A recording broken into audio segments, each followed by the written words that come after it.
Demorei 87 dias para lutar pelo direito de enterrar o meu marido, Donaciano.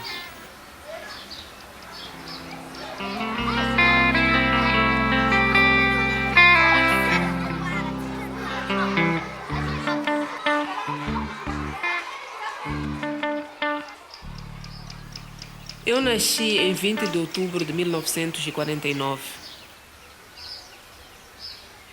Depois da escola primária, de 1968 até 1969, eu entrei para o Colégio de Formação de Professores Nduíca, onde me formei como professora. Arranjei emprego como professora em dezembro de 1969, no distrito do Bagamoio, na região da Costa. Conheci o meu marido no distrito do Bagamoio e depois, no dia 19 de dezembro de 1971, casamos.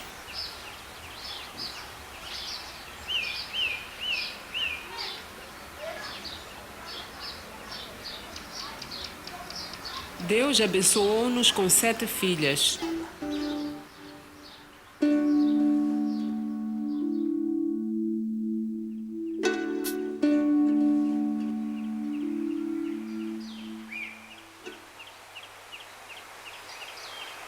Levávamos uma vida muito boa com meu marido. Mas algum tempo depois, os familiares dele começaram a perguntar ao meu marido como é que ele só tinha filhas. Era melhor ele ter casado com outra mulher. Então o meu casamento começou a ter problemas. Eu era odiada pelos meus cunhados, a minha sogra, por toda a família dele. A minha sogra, cunhadas e outros cunhados mais velhos sustentaram fortemente a ideia do meu marido se tornar polígamo.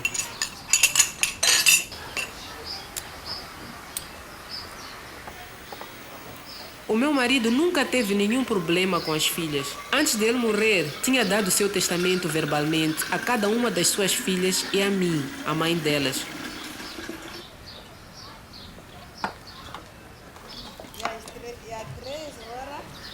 Alguns membros da comunidade até me disseram para parar de trabalhar e ficar com a minha sogra, visto que a família dele olhava para mim como alguém que não tem valor por ter tido só filhas. Em 1982, a família expulsou-me da minha casa. Em junho de 1986, fui ter com meu marido para lhe pedir perdão e a reconciliação, para podermos começar de novo e vivermos juntos outra vez. Ele concordou, portanto, eu voltei para casa. O meu marido começou a sofrer com diabetes no ano de 1984, quando ele estava em Dar es Salaam.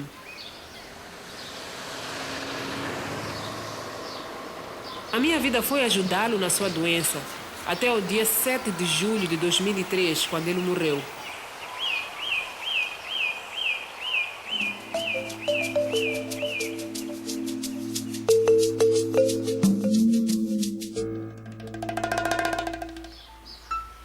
Para dizer a verdade, eu amava o meu marido e tomei conta dele com todo o meu coração, porque eu o amava.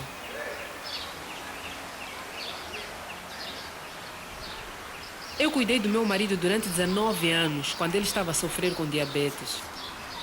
Portanto, o pouco que eu tenho é para criar as minhas filhas e para continuar a tomar conta da sepultura do meu marido até o dia da minha morte.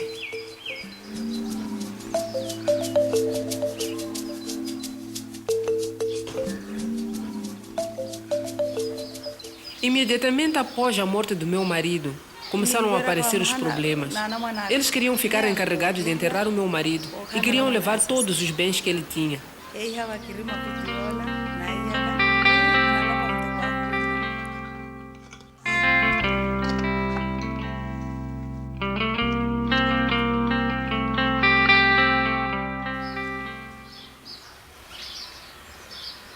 No dia do enterro, eles recusaram dar-me o corpo do meu marido. Depois de toda a gente ter vindo para a cerimônia de enterro em casa.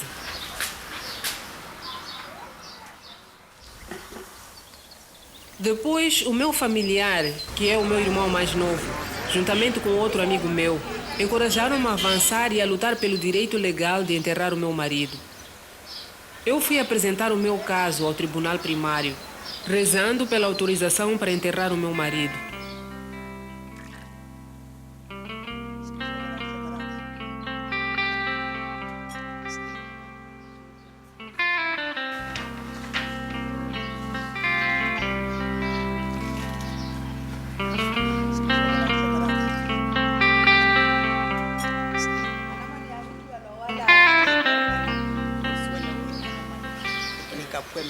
Quando eu ouvi que a minha irmã não ia poder enterrar o marido dela e que ela não podia herdar os bens que eles tinham adquirido em conjunto durante a sua vida de casados, eu senti-me muito mal. Portanto, eu aconselhei a contratar um advogado que a pudesse assistir na luta pelos direitos dela.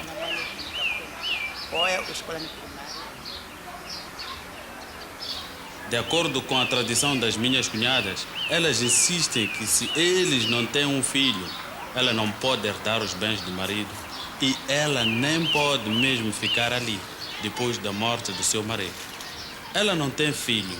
Se ela tivesse filho, ela ia ter autorização para herdar os bens deles e ela ia ter autorização para ficar na casa deles. Sempre que eu ia ao tribunal, os meus familiares, os meus irmãos e os filhos deles, as minhas cunhadas e os meus amigos, especialmente aqueles com quem eu rezava, acompanhavam-me ao tribunal. E ao mesmo tempo, aqueles que se opunham a mim também iam ao tribunal. A minoria eram aqueles que me apoiavam. Nós éramos só umas 5 ou 6 pessoas do meu lado a ir ao tribunal. Este período deste caso no tribunal foi com certeza um tempo muito duro para mim e para as crianças. Porque nós estávamos muito preocupadas com a possibilidade de podermos ser atacadas no caminho de volta para casa.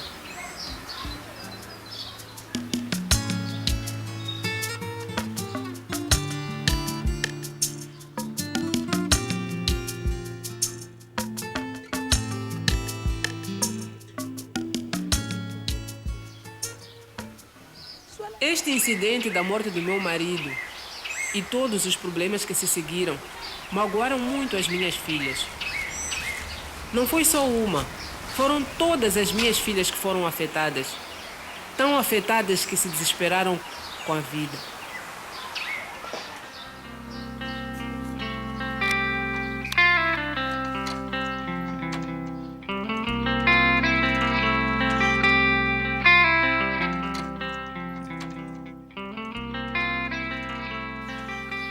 Depois de tudo aquilo que passei, eu decidi, em primeiro lugar, ficar tranquila. A minha tranquilidade ajudou muito. Em segundo lugar, recusei-me a comunicar com quem quer que fosse que estivesse contra mim. E em terceiro lugar, fiquei de joelhos a rezar a Deus. Eu conheço a senhora Lucrécia há 15 anos. Sinceramente, no final deste caso, eu mudei e descobri que podia ficar muito perto da minha mulher, no meu negócio, e ela ficaria a herdeira da riqueza que eu estou agora a ganhar. E eu escrevi na minha caixa do testamento que ela será a primeira pessoa a herdar os bens que eu possuo, para ela não ficar a sofrer.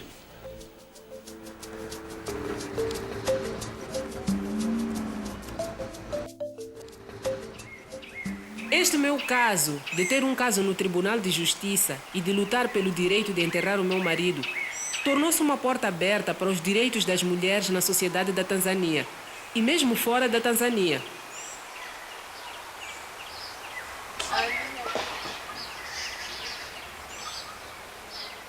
Porque eu só tenho filhas, eu quero educar todas as minhas filhas. Por exemplo, hoje eu tenho uma das minhas filhas na universidade e outra está a preparar-se para o nível A.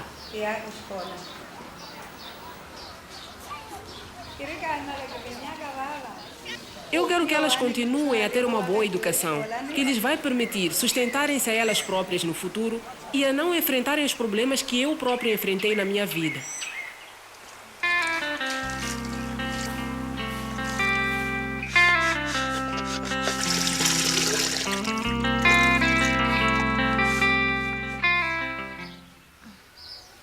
gostava de ver as minhas filhas nas suas vidas de casadas, capazes de lutarem pelos seus direitos como mulheres.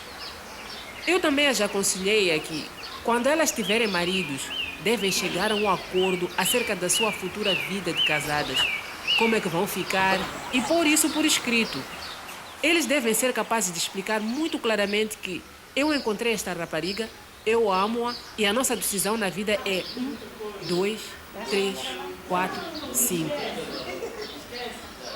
Ao fazerem isto, elas vão mostrar claramente que elas nasceram filhas de uma mulher que lutou pelos direitos das mulheres.